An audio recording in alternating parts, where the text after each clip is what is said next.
ಕಾಲೇಜುಗಳಲ್ಲಿ. ಅದಲ್ಲದೆ SPC ಅನ್ನುವಂಥ ಕಾರ್ಯಕ್ರಮ ಇದೆ, ಸ್ಟೂಡೆಂಟ್ ಪೊಲೀಸ್ ಕೆಡೆಟ್ ಅನ್ನುವಂಥ ಒಂದು ಕಾರ್ಯಕ್ರಮ ಇದೆ, NCC ಅನ್ನುವಂಥದ್ದಿದೆ, NSS ಇದೆ. ಇಷ್ಟೆಲ್ಲ ಸವಲತ್ತು ಯಾವ ಖಾಸಗಿ ಸಂಸ್ಥೆಯೂ ಇಲ್ಲ. ಈ ಸಂಸ್ಥೆಗೆ ನೀವು ಸೇರ್ಕೊಂಡಿದ್ದೆ ಆದ್ರೆ ಬಹುಶಃ ನಿಮ್ಮಂತ ಪುಣ್ಯವಂತರು ಬೇರೆ ಯಾರು ಇಲ್ಲ ಅಂತ ಹೇಳ್ಬೋದು. ಯಾಕೆಂದ್ರೆ ಅಷ್ಟೊಂದು ವ್ಯವಸ್ಥಿತವಾದಂತ ಇದೆ. ಮತ್ತು ಇಲ್ಲಿರುವಂತ ಶಿಕ್ಷಕರು ಬಹಳ ಟ್ಯಾಲೆಂಟೆಡ್ ಟೀಚರ್ಸ್ ಇದ್ದಾರೆ.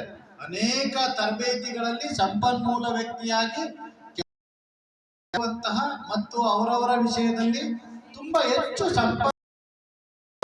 ಶಿಕ್ಷಕರು ಈ ಶಾಲೆಯಲ್ಲಿ ಇದ್ದಾರೆ. ಅಂತಹ ಒಂದು ವ್ಯವಸ್ಥೆ ಈ ಶಾಲೆಯಲ್ಲಿ ಇದೆ ಅನ್ನುವಂಥದ್ದು ಹೇಳಲಿಕ್ಕೆ ಬಯಸ್ತಾ ಇದ್ದೀನಿ. ಸರ್ಕಾರಿ ಶಾಲೆಗೂ ಮತ್ತು ಖಾಸಗಿ ಶಾಲೆಗೆ ಇರುವಂತ ಒಂದು ಸಣ್ಣ ವ್ಯತ್ಯಾಸವನ್ನ ಹೇಳ್ತೀನಿ. ಓದಿದಂತ ಒಬ್ಬ ವ್ಯಕ್ತಿ